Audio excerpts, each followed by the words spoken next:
took everything in me to gather the courage to look over that circle of EMTs, to see what my daughter looked like after Alex cried to me on the run there that she had been hit in the head and then run over.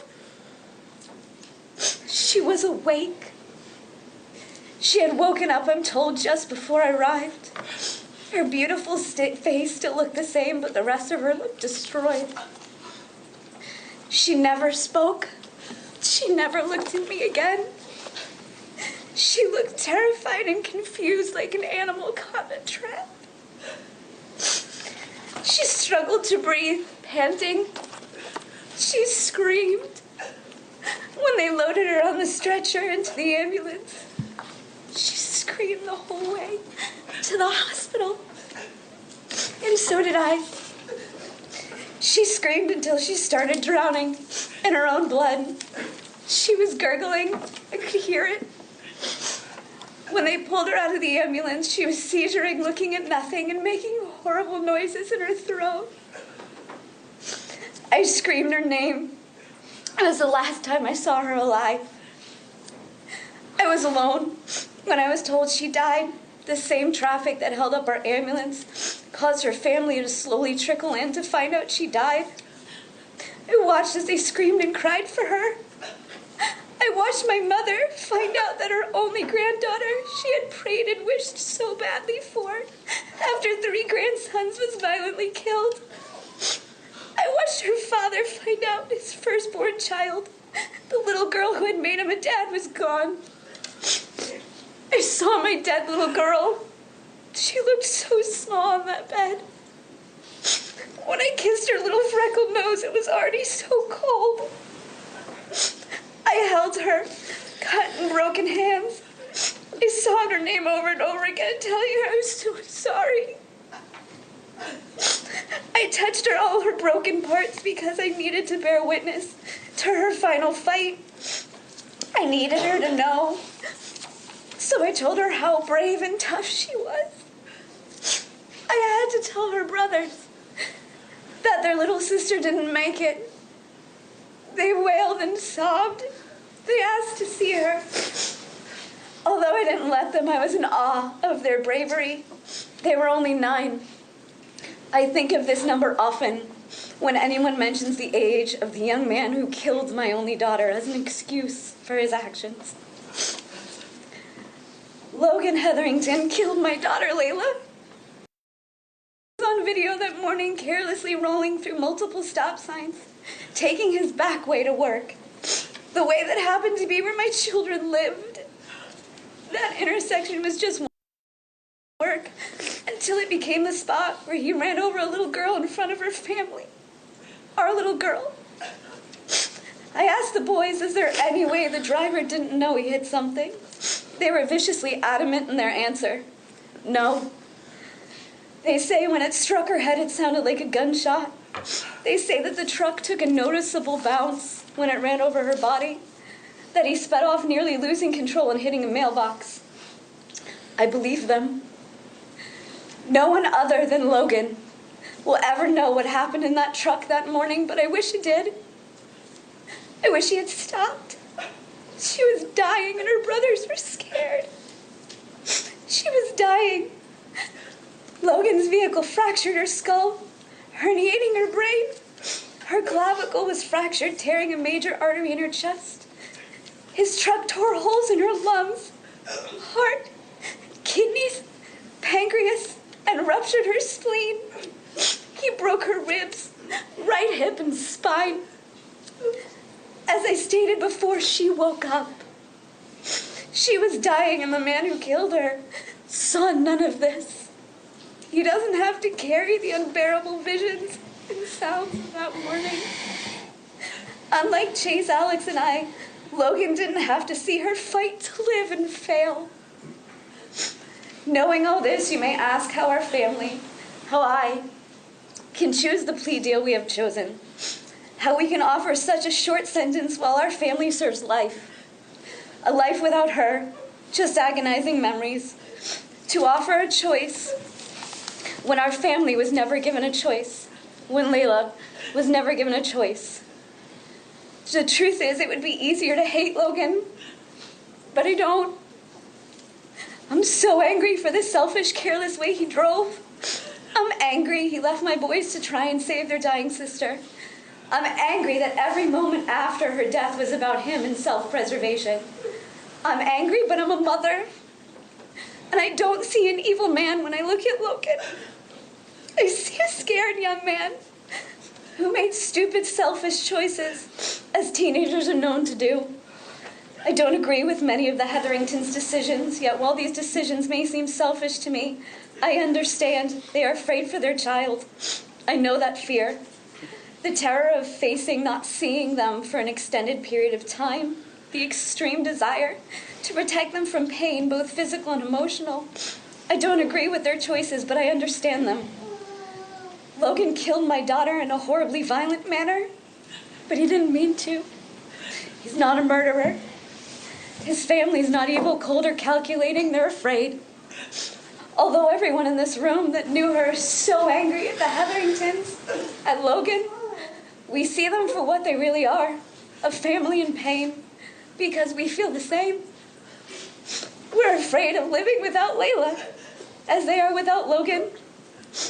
She was pure light. She was beautiful, kind, forgiving, and happy, and so freaking funny. She infused sunshine into your life with just her presence. We all fought to be around her because of how good she made you feel. She gave what we call Laila's rhino hugs, where she would sprint full speed into you, throwing herself into your arms in pure joy to see you, even if you just stepped outside to check the mail. When she loved hard. She loved everyone, and she meant it. She was a messy, silly, sparkly ray of light who threw love about like confetti. Although all of our hearts are broken, it was hers that stopped beating that morning. The justice we are seeking for today is for her, not our anger. Therefore, there is no room for vengeance, anger, or hate. They have nothing to do with Laila and would do nothing to honor her.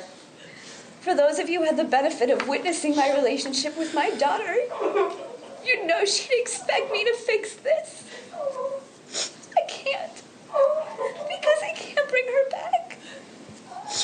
I can try, though. Try to make it better, not worse. Try to not make this situation any more awful or dark than it already is. To try and bring some of the light that Logan snuffed out that March morning. Justice, however, is a two-way street. Justice is for Logan, too.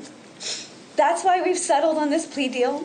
Our family believes justice for Laila and Logan is a sentence applicable to the severity, as I have detailed in this statement of the crime, that still leaves room for forgiveness. Justice is Logan serving his sentence, then being free to live his life in remembrance of the life he took, hopefully inspired by the compassion he was shown and experiences completing his community service to be a better man for it. Justice is Logan trying to bring back the light he extinguished, the light that was my buggy girl, the light that shined so brightly in our Laila.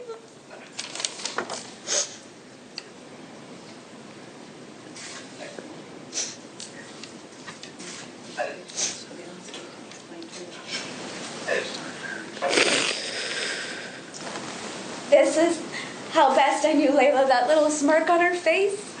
This is the way she smiled at me before she left that morning. It's so hard to look at pictures like this from the first day of school and know these days that brought so much excitement for her getting ready to go back to school was where her life would be claimed. She was beautiful and funny. She wasn't afraid of anything. This is the last Christmas I spent with her. She's a die-hard Patriots fan, but she let Daddy believe that she liked the Dolphins too. Of all four of my children, she was the toughest.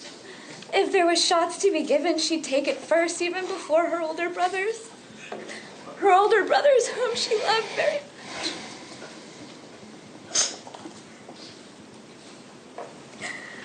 I always said that I didn't want a girl.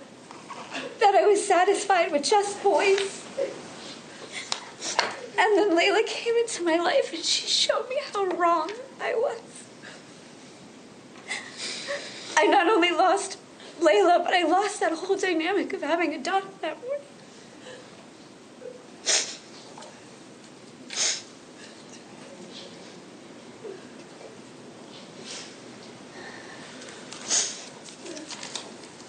Judge, can we label these as a composite exhibit? Certainly. Mr. Villacaba, any inquiry? No, but Mr. Hetherington would like me to proceed. In just one moment. Hold on. I'm sorry. I do not have. Okay. Sir, go ahead. I just want to say I'm truly sorry for what happened that morning.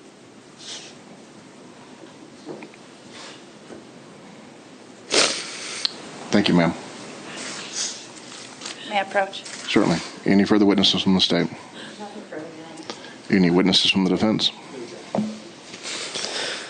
Any further statement by the defendant? Any further statement by the defendant? Just that we would respectfully request that you order or recommend Mr. Hetherington to boot camp on that issue. What's the state's position regarding boot camp? Your Honor, in my research, I discovered that it doesn't matter what the state says, that the department will do what they want to do. I have explained that to Ms. Redmond and the family. That is totally up to the Department of Corrections. We aren't going to object when they send us the letter, though, if that's the court's question. There is no count one. You mean count two? Counts 3 and 4 appear to be misdemeanors. Yes, Your Honor. Is it the agreement that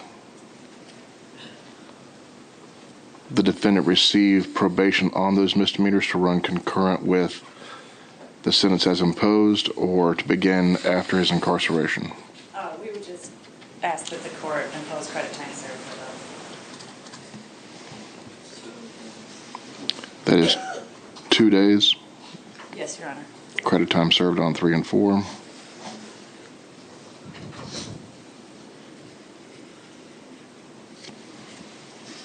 So count 2 is the sentence plus the supervision as enumerated.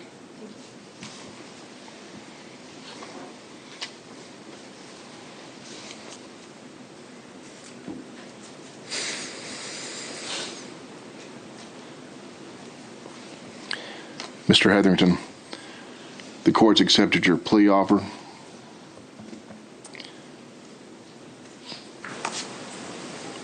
In large measure, because of the statements given by the mother today and the family's willingness to show, in this court's opinion, grace at a time when it is almost unthinkable to do so. You are hereby adjudicated guilty. Your sentence will be that of a youthful offender. As indicated by the state attorney's office, you do appear to qualify for that sentence under the statute. You are to be incarcerated in the Florida Department of Corrections for a period of 24 months. Subsequent to and consecutive to that sentence, you will serve 24 months of community control. Following that, you will serve 24 months of standard state probation. You will comply with all terms of community control. You'll provide a DNA sample to the Florida Department of Law Enforcement. Your driver's license privilege will be suspended for a period of 1 year per statute. The court has no objection per the request of counsel that you receive a business purpose license should the Department of Highway Safety and Motor Vehicles believe you qualify. There is a fine of $500 that is imposed, as well as the 5% surcharge. The court will order and reserve on any restitution to the benefit of the victim's family. Court costs amount of $413, $100 cost of prosecution, $100 to the Florida Department of Law Enforcement. You will also complete 120 hours of community service. This will be done specifically in service to the community for the impact of your actions. You will attend and complete the Laila Memorial Trauma Course, as well as the Victim Impact Panel course.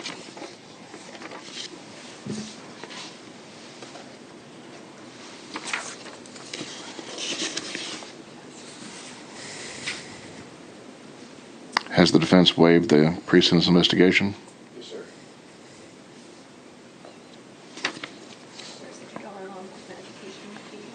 There's a $2 law enforcement education fee that is also imposed. Anything omitted by the court pursuant to the agreement? The only thing that I don't think has been addressed that we'd be requesting is for count 2 and 3 withhold adjudication. Unless that's already been predetermined. Count 2, this court will adjudicate guilty. Count 3 as well. Count 3 as well. However, sir, based on the request of counsel, I have no objection to you participating in the boot camp as part of the youthful offender sentence. Anything else, Mr. Fiacano? Yes, sir. Sir, that is the sentence and judgment of the court. Stand over to be fingerprinted. You are remanded to the custody of the Lee County Sheriff for transport to the Florida Department of Corrections. Have a seat. There being no further business, Madam Clerk, anything else? Court's adjourned. Just mark for identification. You are watching Fox 4 breaking news coverage of the sentencing in the Laila Aiken case. You saw it just now. Logan Hetherington getting 2 years in prison for the death of Laila Aiken. There will be some probation and some community control after that. But this was a reminder of how this case, how this tragedy really saddened and shuddered Southwest Florida. This was a case that changed a lot of things, especially in Lee County. It was something that a lot of families felt, but especially Laila Aiken's family, the 8-year-old who passed away when she was hit and killed by Logan Hetherington as she waited for her school bus. You just heard from her mother, Kathleen Redman. And she, in very emotional detail, broke down the last moments of Laila's life, unlike we had never heard them before, again, bringing home what a tragedy this was. But she also made clear that it was her family's decision to work with the Hetherington family and the state and the defense team to come up with this plea deal, to agree to a plea deal that would only have him serve 2 years in prison. Right. And Jessica, I know you've spent a little bit of time with the family in the last year or so, and you've been in contact with them recently about why they decided that they wanted to make this plea deal, not to go for a harsher sentence. And they really humanized it by saying, because you could hear crying in the courtroom Absolutely. on both sides of this. I was actually in the courtroom just within the past hour, and it was an emotional moment on both sides. Every way that you look at this story, it's affected so many people. So we heard the mother, and she was very outspoken, not only about the moments, the terrifying moments that her other children watched, and the pain that they saw when Laila was just fighting for her life, and even saying, you know, that was something that Logan Hetherington didn't see because this was a hit-and-run crash. But then completely humanizing the fact that at the end of the day, this is a scared family, this is a scared kid. And that's kind of the same thing that in speaking with Laila Aiken's father this week and getting to know him and getting to know his pain, he has said at the same time that he doesn't want to see Logan Hetherington's life ruined because of this. In fact, that he's forgiven him. At the end of the day, he feels that the crime he committed was being a scared kid.